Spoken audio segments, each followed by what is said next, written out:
So I'm going to go ahead and start introducing our presenters for today. We have Marissa Ramos, who is a fluently signing what? Speech language pathology clinical fellow at Texas School for the Deaf. She is also a doctoral student at Lamar University in the Deaf Studies and Deaf Education Department. Her co-presenter, Amy Baxter,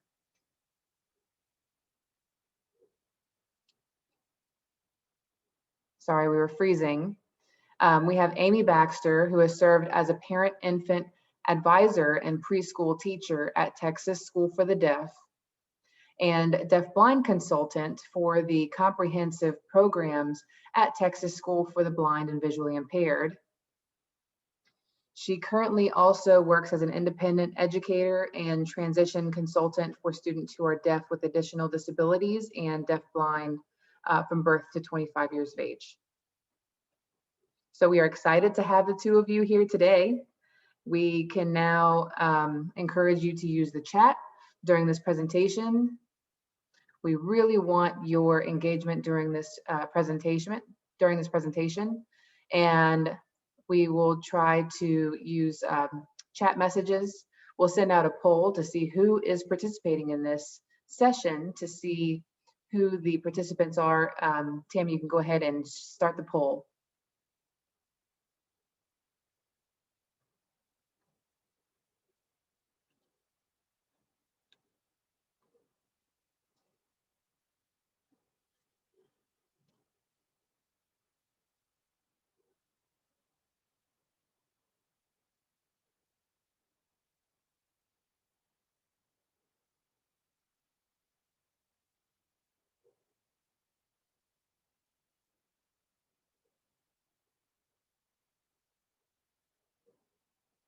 We'll send out a link with the PowerPoint information in just a moment. Tammy will be sending that out.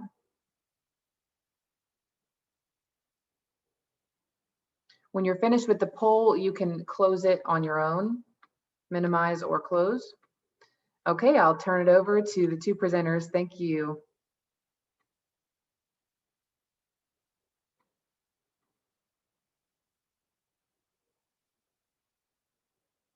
All right, are we ready? Yes, hello, welcome.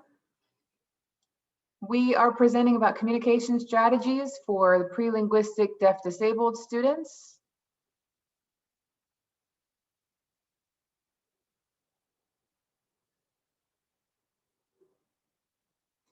And Natalie really gave us an overview, but I'll go ahead and introduce myself again. My name is Amy Baxter, and I'm from Austin, Texas.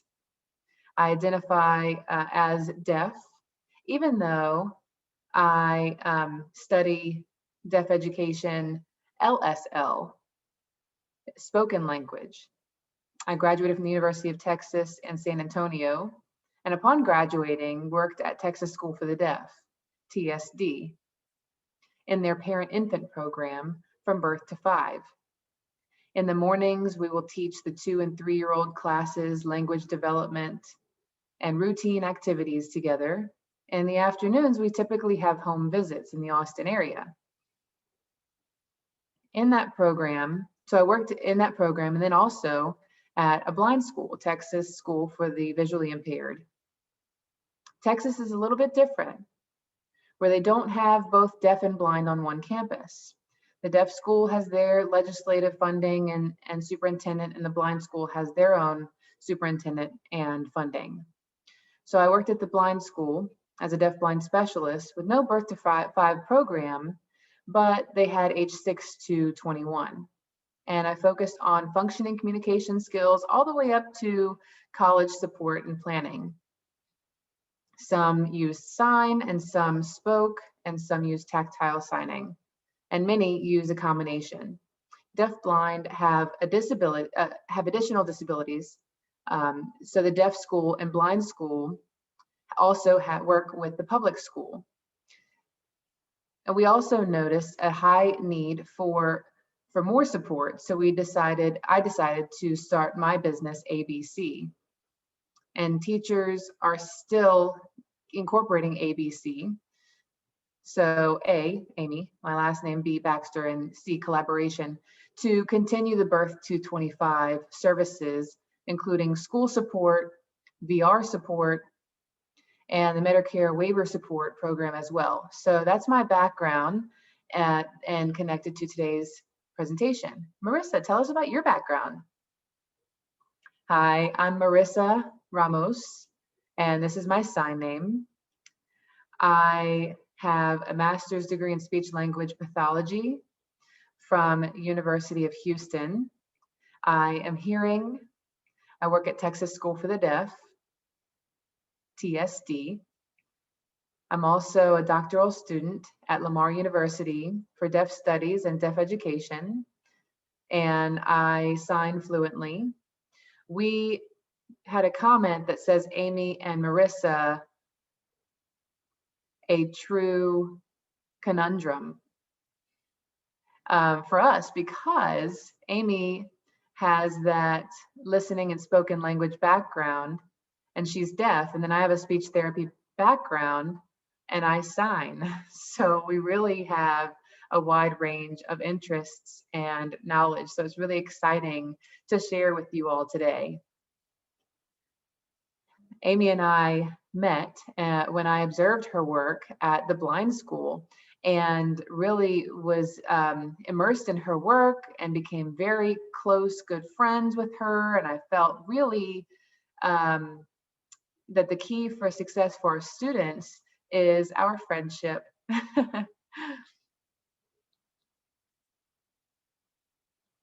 Thank you, Marissa. Before we present, of course, I wish that we would be in person, but for today, Marissa and I ask for you all to choose one or two students to think about during and throughout today's presentation related to the pre-linguistic strategies. Think of one or two, maybe some new students that have transferred in, or maybe a student that you've known for a long time, but you need some new ideas. Pick one or two, keep them in mind throughout this presentation. And Marissa and I will present and start asking your opinions and your strategies and thoughts so you can then share with us. A presentation, does that mean that it's enough for us to just present? No, we want your pieces as well so we can create a resource for everyone. A teacher may know some strategies and then someone else can learn from that individual. The two of us, it's just not enough. We want to include this entire community of participants for this resource. I also would like to add and share that we need to use the chat box, and you'll need to keep that chat box open. So when you think of any questions, you can ask them. You don't have to wait for our prompt. Marissa, did you want to add something? I do. We love people to share what they have to share, but follow FERPA. Thank you. Thank you. Okay, so now we will discuss. Today we will discuss serve and return. And this is how we sign it. Serve and return. Language prediction. Third person model. And utilize AAC, embrace ASL. I have seen that there are some assistive technology specialists here. I'm sure that you all are a great resource for information as well, and we'll briefly discuss that. Let's go on to the first thing, serve and return. What does this mean? It's like tennis, where you're sending a ball back and forth with your rackets. We will discuss how to apply that concept to our students. Serve and return means making intention, noticing students' behaviors, copy the behavior, and play. If you think about a kid who is young like a baby. They may not currently have a lot of communication through words or signs. So they may not have that yet, but before that, they need to have connection with parents, with teachers, with their siblings. They need to have that connection. That's necessary for all thought development, language, bonding, relationships, and executive function, which means the ability to plan, predict, problem solve. And that's really our concept of serve and return for all cognition and communication. So with our students who are older, they may not be infants, but we can still apply this in different ways for providing skills before we use words or signs.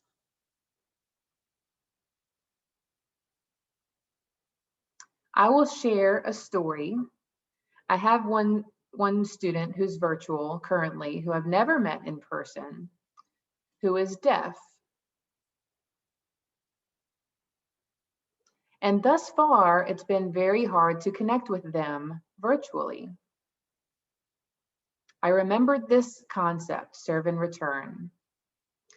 And so I was doing speech therapy. We were signing. We weren't speaking at the time for this student. And we were doing activities. And then I noticed that the student became a little bored and started to rest their head on their hands and go from side to side. And I knew the serve and return noticed that behavior of moving their head from side to side. And what I did was copied that behavior. So then I moved my head, and they noticed that I was paying attention to them, and they started to laugh. And then I started to do it even more and more exaggerated. And they copied me and laughed, and we had a connection. And then I started to move my hands in and out of my face, and they copied me. And then he initiated new movements. He initiated the covering of the face and then opening the hands. This student was in second grade. And in that situation, I noticed his behavior. It was not his intention to communicate or connect with me, but I changed the intention behind that behavior and allowed a connection with the behavior. So we finished those movements. I put my hands together and was ready to go back to that activity. And we'll switch interpreters.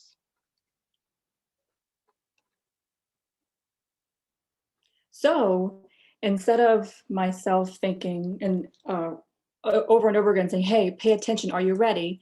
I could then use that opportunity to connect with my student. Then the next time that I saw the student in class, it was virtual class, that he saw me and started to do the head and hands and movement like that. And so we started to make that connection again, that social connection.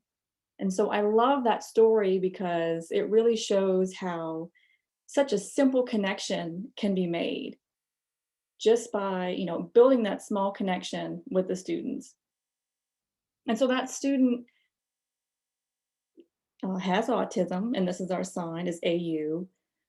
They are autistic, and so sometimes it can be difficult to make that connection.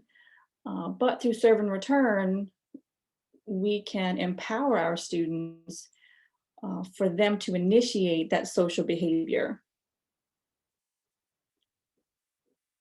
So, if you want within the chat, you can go ahead and maybe explain how this might apply with some of your students. So keep that in the back of your mind, that student that you had thought about, and maybe how you could use this within your situation. Okay, Amy will discuss language prediction skills. Okay, thank you, Marissa. So language prediction usually begins like as a script. It has a beginning, an ending, and it has steps that are in between. Commonly you'll see, hello, how are you doing? You'll have a reply to that. There's different things that people we do throughout the day in a routine. Most important of all is to keep for language development, keep that structure building and layering every day. Students like that prediction because it builds their confidence. They know what's going to happen. They feel safe. And they know that they can maybe make a mistake a little by little, but as they gain that language and they feel good about themselves. Language prediction is a great tool. Oh, I just thought, with language prediction, it tends to be led by the teacher or other adults, and it becomes sometimes too structured. And it's often one-on-one. It's very, this follows this follows this. But you often want to try to stretch the experience and differentiate it. So how can we make that better? You can add social skills, socialization. For example, Marissa told her story about the young boy moving his head on top of his hands. And so that became an inside joke between the two of them. And it was their special relationship between them, that inside joke. They know each other and they're able to create some banter that required knowledge is very critical. With language prediction and how you process that within the moment, just before, so that knowledge is intensive. Of course, you want to go back and forth with that. Oh, yeah, here you go. Thank you. So my story, I was working with a young boy who was deaf disabled. He didn't really sign, he more gestured. And that boy we were working with does have a G tube, and so he has a feeding tube. And it took a good 25 minutes, so it was a good opportunity for us to sit down, and I thought this was a great time for language. And when I came into the class with that young boy, I said, hello, and I often didn't get a response, no head nod, any contact, or any interest. And it was a long time that I really struggled with that. I just felt like that failed. I couldn't even get a hello. I couldn't encourage them or motivate them to do anything. So, but not every day, but most mornings, I would go in and try to work with them, but really couldn't get anything out of them. One day, it happened to be a really bad rainstorm that morning. A little side note, I'm the type of person who really loves rain. Cold, wet, gray, rainy days, that's beautiful to me. It's a beautiful day. And I will often send little texts to my friends. I'm like, oh, enjoy your beautiful day. I annoy them. They're opposite. But it was that rainy day. And so I was walking on campus, building to building, maybe 30 seconds in between. And I happened to get a few little raindrops, and I don't mind that. Even if my hair got wet, I had raindrops on my clothing. And I had my special boots, as you can see in the picture. Oh, and they're beautiful boots, beautiful, beautiful. They are old boots, I know, they are. So that day it was sort of raining, I got my hair wet, I had a few raindrops on my clothing. I got into the classroom, I sat down with the boy happened to notice what I looked like. My hair was shiny, it was wet, my clothing was damp, and he seemed to be a little motivated. And so he wanted to touch my hair. And now we had that shared experience as I touched my hair with him through touch. And so I was able to touch his hand, and we moved back and forth that way. And that wasn't quite for language, but it's what he wanted, was to touch my hair. But through that experience, over and over again, it sort of shifts him slowly. And so he wanted to touch my boots later. Of course, we had to go through the script. But when I came in, sat down, the boy will want to touch the boots. Of course, this happens over time. And of course, we made eye contact. We finished one thing. Great, we can move down. Now we can look down at the boots. And he looks at me again for permission, so to speak. And so we can touch the boots together. And his intention was there. But when we started working through experience together and that prediction skills were working, and so we can add those social skills, and it really helps to already have that language like, hello. I mean, that was there. But to add that socialization and stretching out that experience was better. So when it rained, I didn't need to send my friends out any text messages for my joy. I think of that boy now. That's my joy with the boots, that experience I shared with him. And so now I don't need any friends any longer. Oh, I love that. So, right. So that experience helped shift that prediction and perspective. And so there are some mistakes, like for example, if he wanted to touch the boots, I wouldn't let him until he looked at me and made eye contact. And once he got the hang of that, then he can predict what's acceptable. So, Marissa? Yeah, so Amy's story is really a good example of the serve and return. So with that child who is deafblind, he slowly you put his hand on top of yours and you were able to share that experience of touch with him and experience it together with the boots. And again, having that shared experience. And so now that boy can associate Amy with boots, with rain. And so he has some sort of, critical information about Amy, that he knows her a little better that way. And so he has that connection with you. Okay, next. Okay. And so now we're going to learn a little ASL slang. And maybe you've already known this, but our sign is this, Bing. And it really means what's your typical behavior, personality, some sort of thing that is typical of you, so to speak. So what's your Bing? And why Bing? Because when you sign that, deaf people typically put their mouth, it looks like Bing. They move their mouth that way. And so if you're lip reading that, you can see it. It's one of those non-manual markers for that sign. Anyway, point is, Amy's Bing is that she loves a rainy day. My Bing is that I love a unicorn rainbow box. I have lots of those little rainbows in my office. I love unicorns. I love rainbows, like I have one here. See? Yeah. So just for emphasizing that socialization with your students, you first want to consider, how do I socialize with my coworkers, with my friends? What about me do people notice?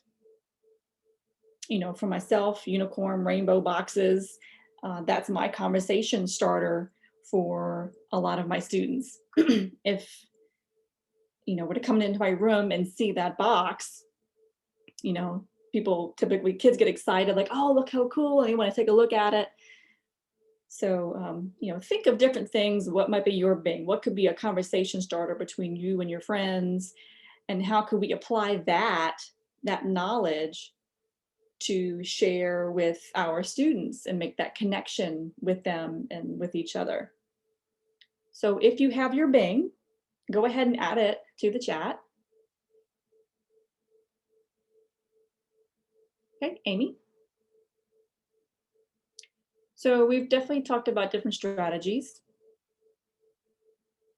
This is the third person model. And it's not the only. We can obviously apply this to serve and return, language prediction, your Bing, and then your third person model. These can all be applied together. But what I've noticed is you typically can work on a structure of one-on-one. It's a good tool to have, but when it's just one-on-one, maybe other adults or peers, sometimes students may see that's a different communication than what I typically do. Can I join in on that? And so they may not know because they see a lot of energy being expended into a one-on-one. But as a teacher, I keep that one-on-one conversation, but I want to invite and pull in other third-party people to that conversation and expand that experience. For example, like my rainy day story. So we were sitting down, we were all working on that turn taking one-on-one, and then I invited sort of my boots to the conversation so they can predict and control the conversation, that student can, because they already know the structure. And so when I bring in another, oh, you have your boots on, why don't you have any wet spots? Maybe it wasn't raining yet. And so from experience, that student can control the conversation, but I can support that. And so there's different ways to incorporate the third person model. Often you'll see the calendar system. There's a strong use of language development. Often it will become copied. So if it's teacher-led, step by step, then you can show examples, what's the sign, what's the word, the picture that follows, and show them, and then they can copy. And you can work back and forth. And it's important for development, but is it a conversation? I mean, can another person join in on that to copy, label? I mean, I guess they could, but to join in and maybe stretch that experience, and it becomes a conversation after that. So you want to keep that structure, which is critical in their work, but you can invite a safe stretch of that experience. So now the student, of course, loves that prediction ability to know what's going to happen. They feel good about it. And so I want you to now think of the class, whether it's SLP, OT, PT, which are typically one-on-one examples. Can you find a way to introduce a third person? Could it be a classmate? Could it be another adult? Could it be at the bus stop? Include the driver. Could you do that? Think of different ways on how you could already incorporate it within your day and expand that third person model. And this could be not a new activity, but inviting a new person. So I'm just curious about what your thoughts are. And Marissa says, I think that, well, I'm sorry, go ahead. We switched. Amy, you okay? So I wanted to add something. Marissa says, are we good? Okay, so I just wanted to add that we pull in a peer or someone who can benefit from that peer as well, because they can make new friends and new connections with someone maybe not like them. And it gives them both a way to lead a conversation or start turn taking, enjoying each other. And I think typically and sometimes the peers can be afraid of our students, but we need to show them it's absolutely fine. They can enjoy each other's company still, and we don't have to hide our students from other students either. Sometimes we have so much work for academic, we're bogged down with academic work, and we forget that our students are missing opportunities for connecting with their peers around them. So if you want, in the chat, you can comment on how you can involve many different students in conversations with your student if they have similar interests or something that would interest their peers and interest your student.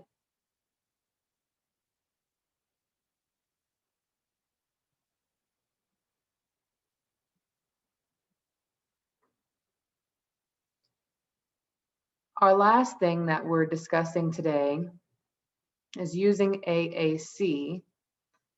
And valuing ASL. ASL is a natural human language, like English is a natural human language.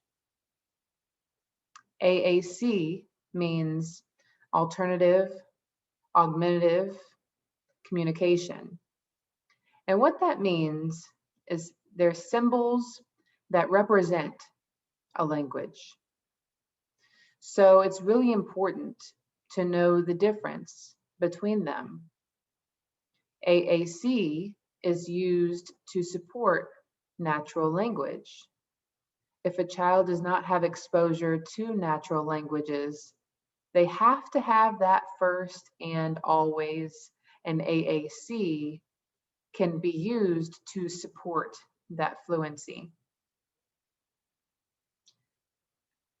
When we use AAC, other speech therapists can support you as well, but we want to use different language complexities, not only labeling, but we want to use more expansion in different symbols to explain the world, which means if you have a picture of a dog and the child signs dog, that doesn't really apply to a variety of situations. Another example is if we use the word who. Who can apply to every person the child meets. It can apply to a character in a story. It can be applied to a variety of settings. Not that dog and labeling dog is bad, but we need to increase our expectations, our complexity with the words that we use in AAC. So now I want you all to consider what type of communication you value in your classroom. What type of communication has the most airtime? And do you use the same communication as your student?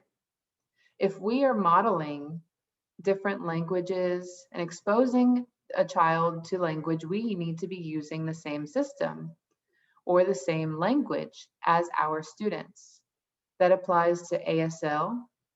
If your student is using ASL, in the class, people need to be using ASL for opportunities to recognize and use incidental learning.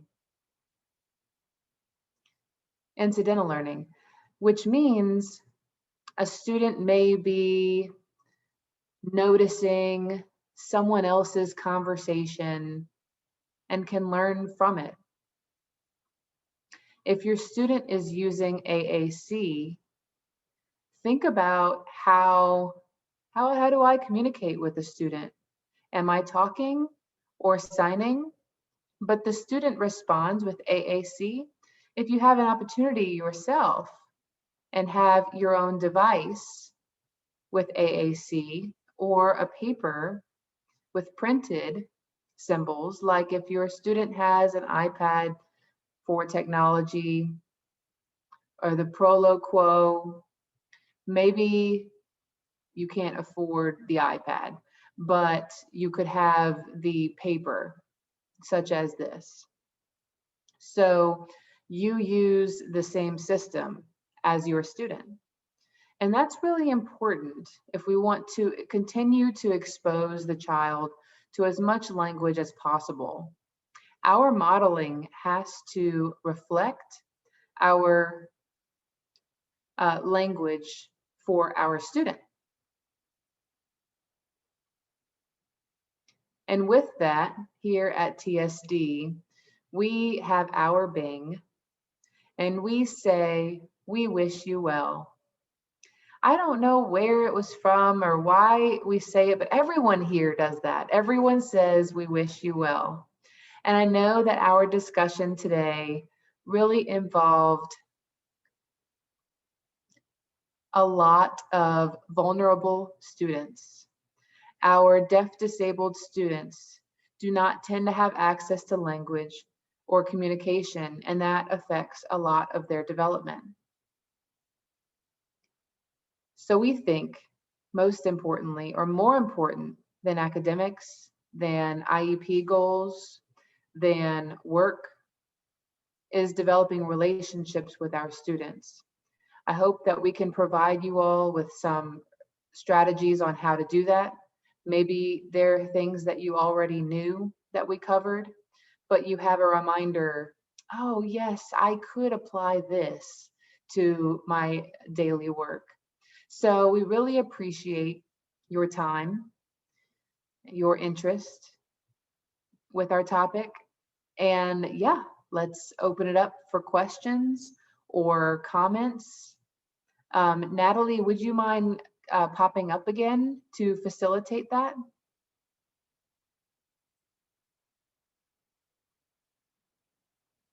Hello. All right, can everybody see me? Yes, yes, yes. Okay. So if anyone has any questions for you, let's have them typed in the chat. If anyone prefers to sign those questions, then we will give you video permission. So you just need to let us know.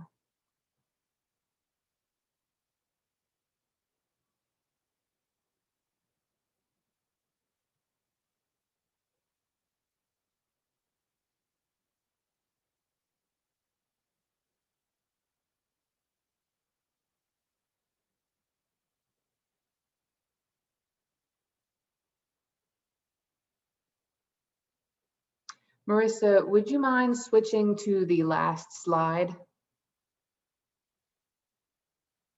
Do you have the session code as your last slide? Oh, I do, sure. This slide, okay. Megan is asking a question in the chat.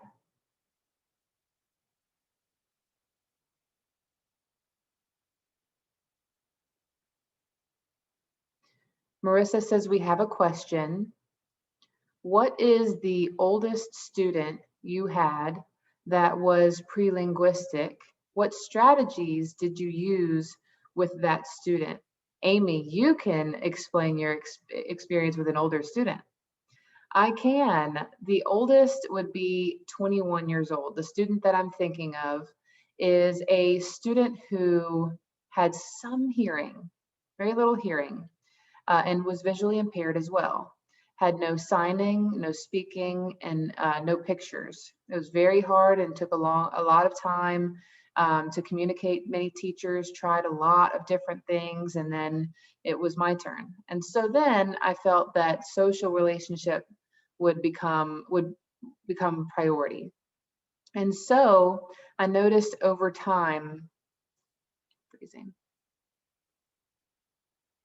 Hang on, we're frozen.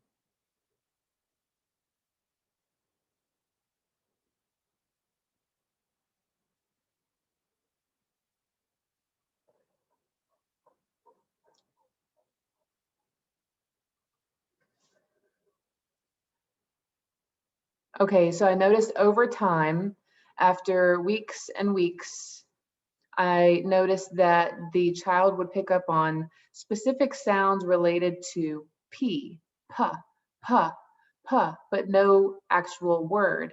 So when I would say puh, puh, puh, without a full word, the student would start to laugh.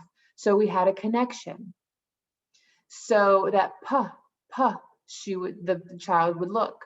Before, it didn't have any purpose. There would be no communication, but with puh, there was some communication. There was no book that taught that. Nothing could prepare for that. It was just simply a connection to start a social interaction.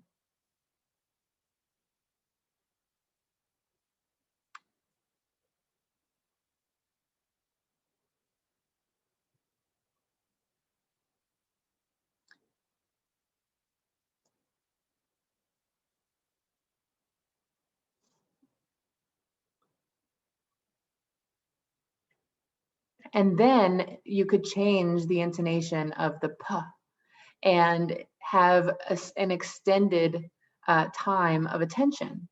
And then you can overlap skill on top of that. So there are strategies to pull in the social aspect and extend what they could do. I remember that girl, and it didn't matter if the child was age 1 or 21. There's a way to establish communication. Sorry, I thought I froze again. Oh, you're fine, Marissa says.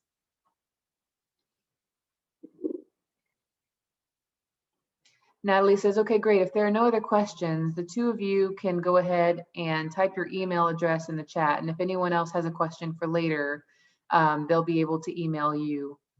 We will go ahead and send out the evaluation link, and one of our team members will put that in the chat. And there's a session code here. This session code is 2016.